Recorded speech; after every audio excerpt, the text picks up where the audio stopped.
Hi folks, I just wanted to give you an update on the tractor mower situation here.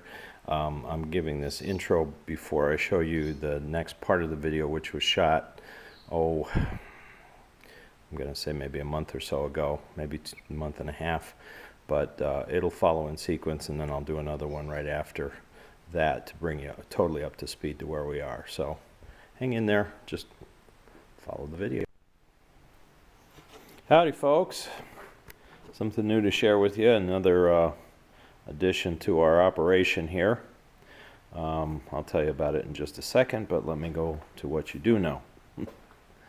You know, I've been using this Cub 1811 hydro for a number of years now, and you've seen me do repairs and maintenance and so on it. In fact, I had a number of videos that I was working on earlier in the spring showing the oil change and sharpening blades and getting it ready to go for the mowing season.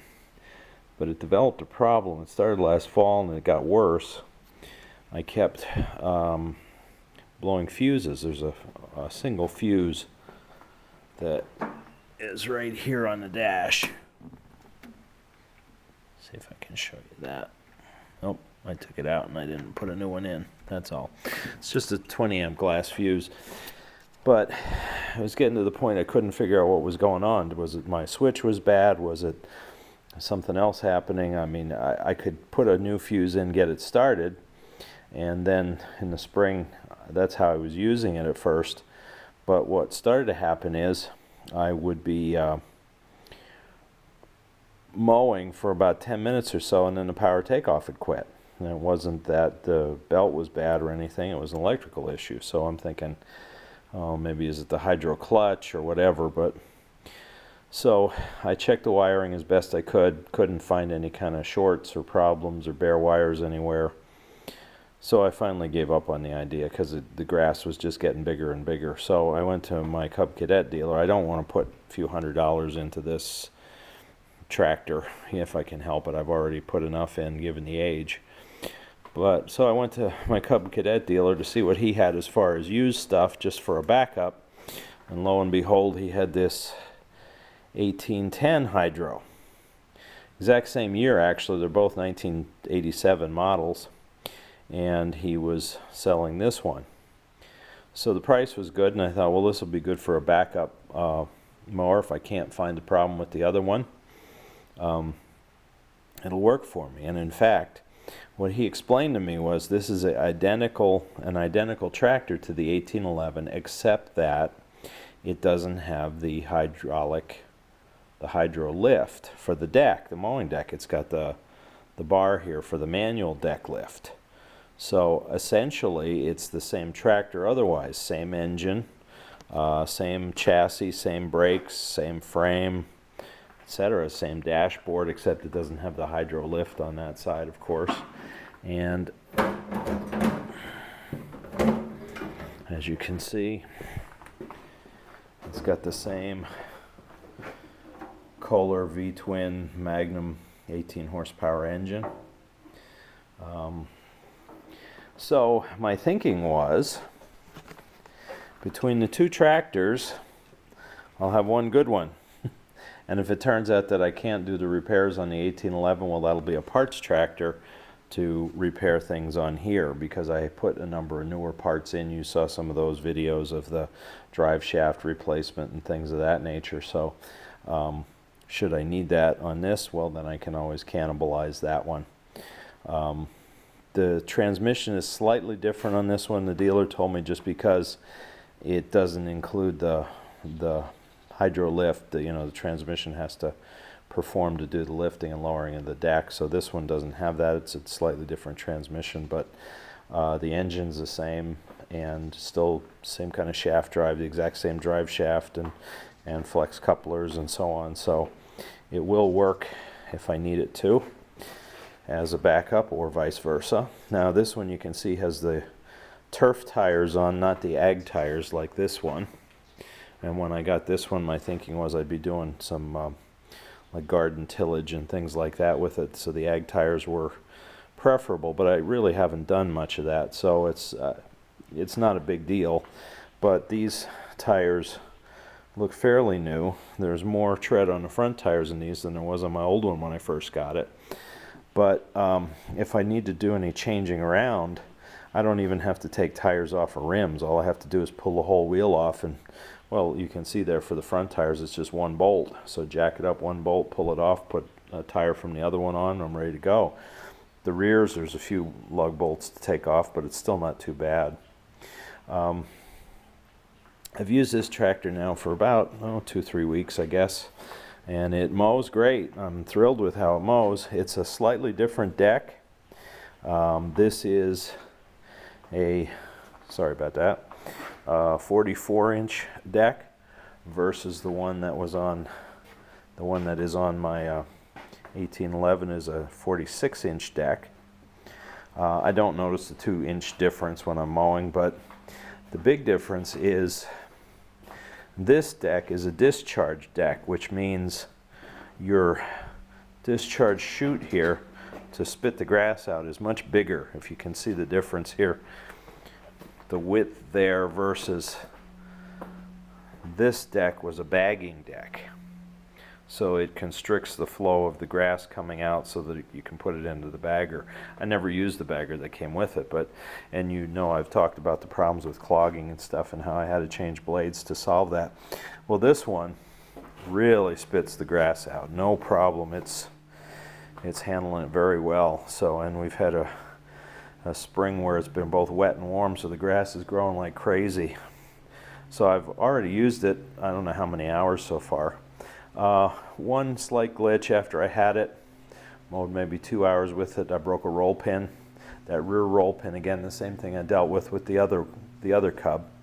But this one looked like it had been in for a long time. It was pretty well corroded over and so on. So it's not an ongoing problem with this tractor. It was probably just the age. So I just put a grade 8 1/4-inch bolt in, so it's worked since. Hopefully that'll be the end of it. If not, I'll call the dealer and say, hey, you know, there must be some other problem here. But nothing fancy, nothing exciting, but it was a whole lot cheaper than trying to buy a new one. Certainly couldn't get a new Cub Cadet for this price, and quite frankly, the newer ones aren't made as well as the older ones. And again, my son really recommended, is really high on these V-twin Kohler engines, that they last forever. So, and you know, that's been my experience with the other one. The 1811 has, let's see what's on here, 1,460 hours on it. I think it had like 1,100 or 1,080 or something when I first got it. So I put well over 400 hours on it. And aside from this short, it would have worked well. This one has 338 hours on, so probably about 330 hours when I got it. So, or excuse me, 1,300, I'm sorry, 1,338 hours. So it's fairly high mileage too, if you want to call it that. I don't know how long it'll last for me, but like I said, with having the similarity of the two tractors now, I've got parts available. If I have to do repairs, I don't need to spend the money. And with some of these older models, some of the parts you actually can't get anymore. So this will hopefully keep me in garden tractor operations for a number of years here. We'll see what happens. I mean, I'd love to be able to find what the short was in the other one and have both of them. Then I have a backup tractor, or I can just take the deck off of one and just use that for hauling or whatever, and use the other one exclusively for mowing, whatever works. And by the way, the dealer did tell me that these decks are interchangeable too. So if I decide I want the bagging deck on this, I can always put it on, or if I decide that I'd rather use the other tractor and with this deck, I could put it on here. So in either case, it's not a problem. So again, it's the benefits of having two similar models, but the only difference, like I said, really is just that you've got the manual lift on this one and you have the hydro lift on the other. And a different transmission because of that. One other slight difference, this 1811 has this upper attachment bracket on the back there where you see I have the pin in. versus just the tongue, the drawbar tongue, whereas this one doesn't. It doesn't have that upper one on. But again, I don't have any garden accessories that I'm using or anything that I need that extra attachment point, so it's no big deal. But just wanted to show you this briefly. It has worked so far, and hopefully it'll get me through the whole summer. I don't know, but we'll see. And I'll give you updates on this when I service this as well. Sorry you didn't get to see those other videos, because like I said, I was gonna bundle them together to make one prep video, and then I ran into the wiring problem. It didn't make much sense to say, okay, this is all ready to go, but it doesn't run. So, but we'll see what we can find on it. I mean, if I get some time later in the summer, even next winter, that I can tear it all apart and trace all the wiring out. The dealer said most likely it's just a wire rub bare somewhere near the back of the tractor heading back to the battery, somewhere in the chassis. And that's possible with an older model like this. I mean, you know, I dealt with that with the Alice. Here we had videos about fixing the electrical shorts in there. Anytime you have an older vehicle, you're going to have the chance of, or an older piece of equipment, you're going to have the chance of the wiring getting worn and needing to be replaced. So we'll see what happens, and I'll keep you updated. But for now, this summer we hope will belong to the 1810 Hydro, as it cuts down acres and acres of grass all summer long. So we'll come back to you. We thank you for watching, and please subscribe to our channel. Alright, a lot's happened since the previous video was shot with this Cub 1810 and also with the Cub 1811. So let me see if I can fill you in. Okay, I had said that I had gotten this one to replace that one because I was having a wiring problem. And I had run this for about, a couple weeks, I guess it was, maybe a week or so.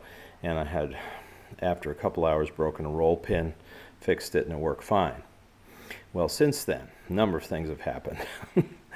After about 6 more hours or 4 more hours of mowing with it, again, the rear connection broke. That 1/4 inch grade 8 bolt broke, and it dropped the drive shaft down. The flex connectors cut into the transmission hydro oil filter, and it was a mess.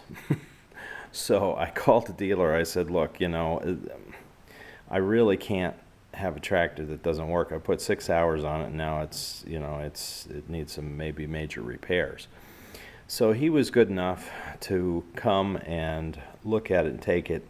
He offered me he'd look at it, and if it wasn't too expensive for him to fix, I could have it back, or he would just give me my money back and we'd start from scratch. So I thought, well, if he's going to pay for it, I'm fine with him trying to fix it so that it works. But if it turns out it was a much more expensive repair, like he'd have to replace a drive shaft or what have you, then I'd understand. So what happened was, it was gone for about 2 weeks, 3 weeks maybe, I can't remember. He's busy. He gave me a loaner tractor actually to mow with. It was about a 2005, 2010 series, a GT 2544, and that was a nice tractor.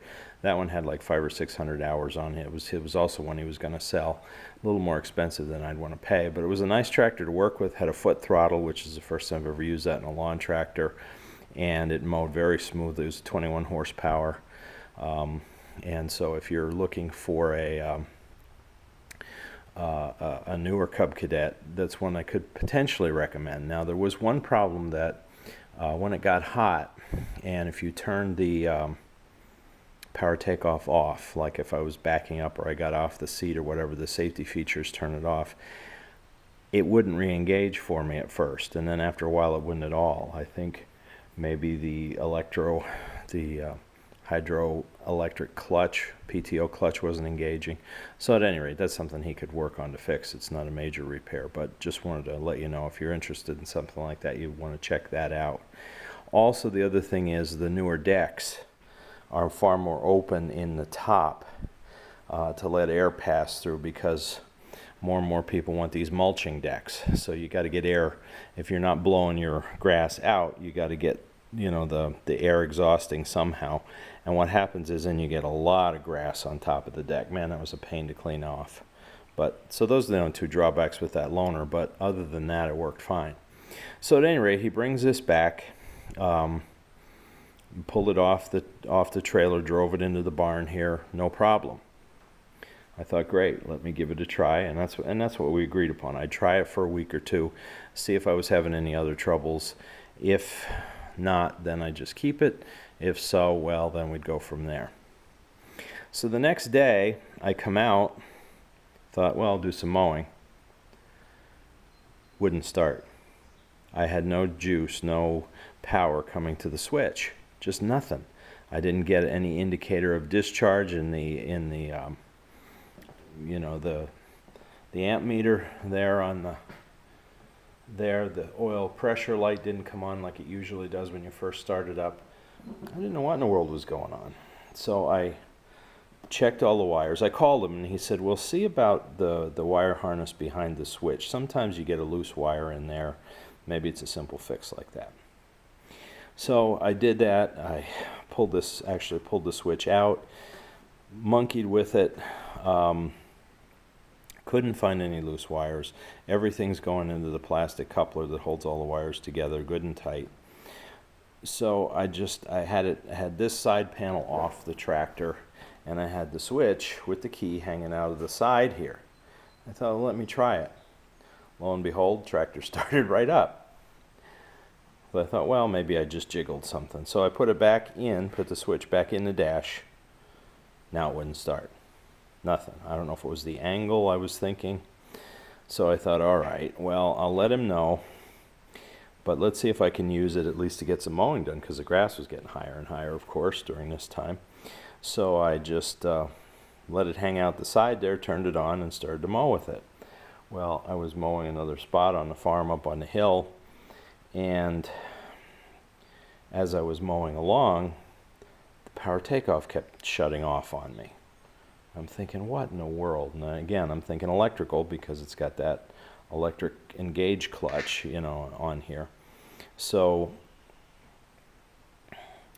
finally I stopped trying to nuance it. I mean, I'd mow for 10 seconds, it'd stop. I'd mow for 30 seconds, it'd stop, etc. And finally it just wouldn't engage at all. So I thought, all right. So I turned the tractor off, because I also had to do some string trimming in the area. I figured I'll just drive it home. Well, after I did finish my string trimming, tried to start the tractor, nothing, even with the switch hanging off to the side. So I'm thinking, great. So I had to leave it where it was up on the hill. Called him again. He said, okay, let me give you a little tip how to get it started to get it home. And what he suggested, I'll share this with you in case this is something you've never done before. I certainly hadn't. If you look here in the back of the tractor, here's the battery, of course, and here's the solenoid. Now, if you look here, you can see there are two terminals on a solenoid. See where the two bolts are here. He said, take a screwdriver and touch both of those bolts at the same time, and that should crank your tractor over. Obviously, I had to have the the brakes engaged, the emergency brake on, so that it would start, and lo and behold, it did. So I got it running, brought it home, and then I told him it was there. So he came with his tester, and we were playing around with it. He was checking again. He pulled the switch out. He looked at all the wires, and he was getting power to everywhere in the wiring harness. I don't know if you can see it down in there. Let's see. In the wiring harness down in there, no problem. Well, what happened was he tested other components, and we came over here behind the amp meter, and if you see there, the wires going in and out of the amp meter have those clip-on caps. It's just pressure, the constriction of the cap around the bolt is what makes your connection. Well, one of those caps was loose. It didn't seem to be loose. When I had looked at this before, I went through all of it and were pulling on wires and nothing came off. But it was just loose enough that I guess the vibration was interrupting the connection. That's why I had no PTO, and that's why it wouldn't start, because I think we traced it down that the line comes from the battery in the back, comes into the dashboard fuse, comes out of the dashboard fuse, goes into the amp meter, and then from the amp meter it goes out into the switch, and from there that feeds the ignition, that feeds the lights, that feeds the PTO. So because this one wire was a little loose, I had no power at all to the tractor. So he tightened that up, and we tried it, kept starting, no trouble. Tried the PTO, the blade spun, no problem. And so now I've had it for about a week since then, and it has been running fine, mowing well. Like I said before in the other video, this discharge deck really throws the grass out. It will need some work next year.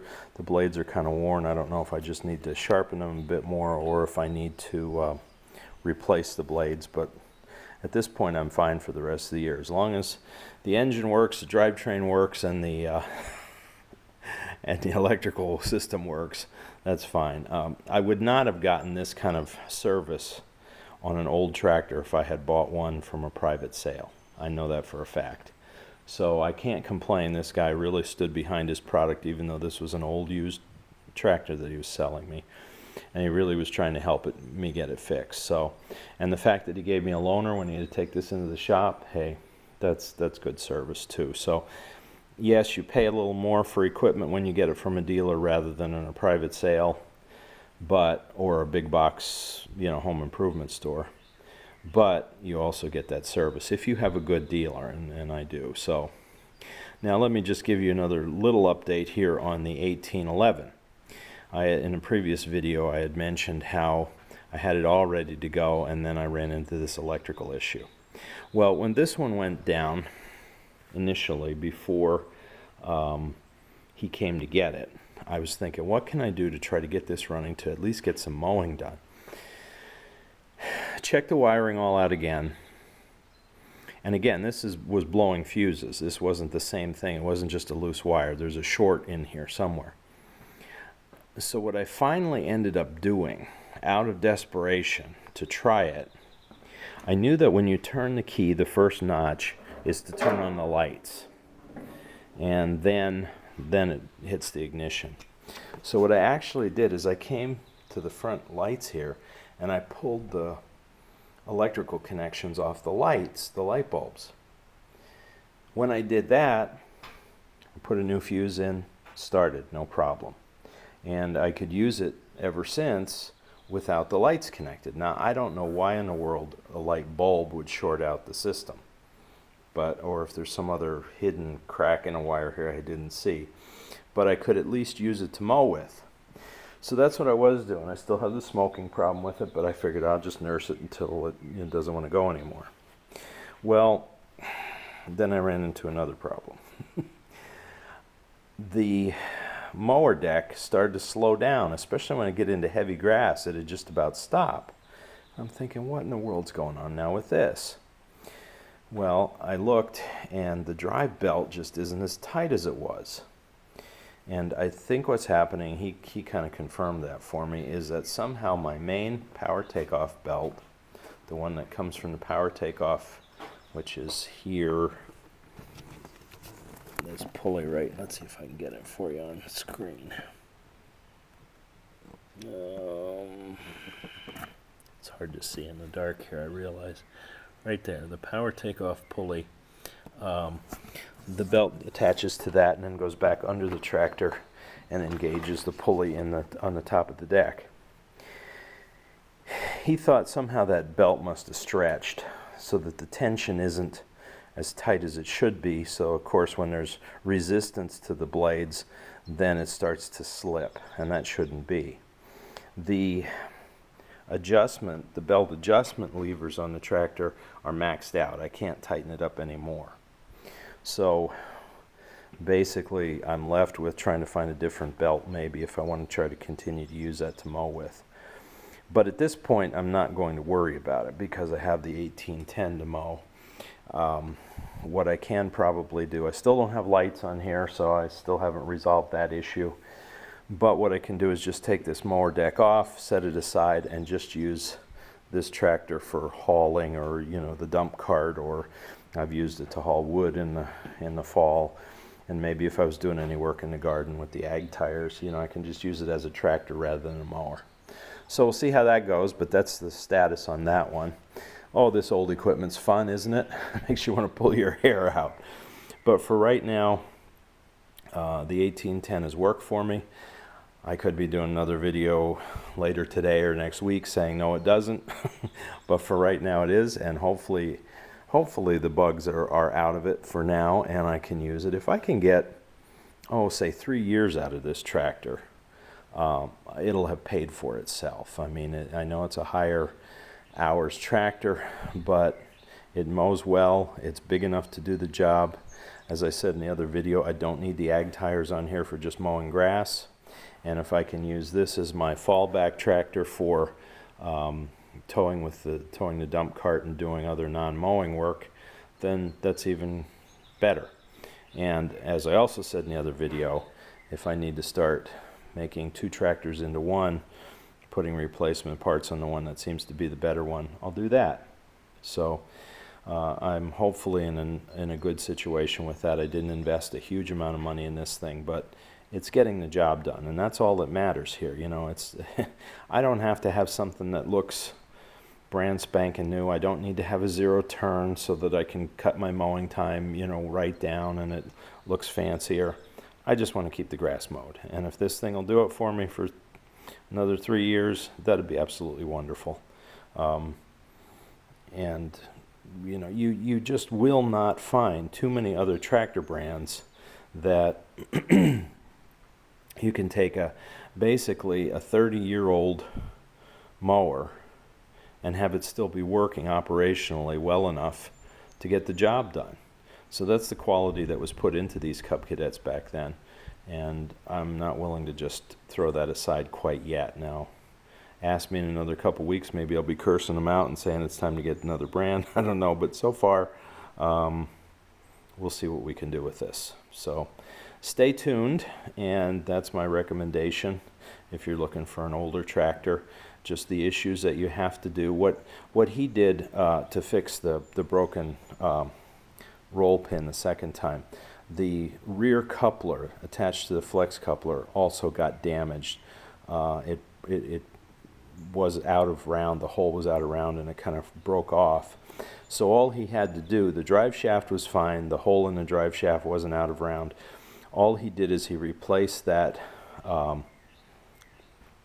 rear coupler and the 2 flex couplers that got damaged when it sank down, and he put a new filter on. So he did put some work into this for me, and hopefully it's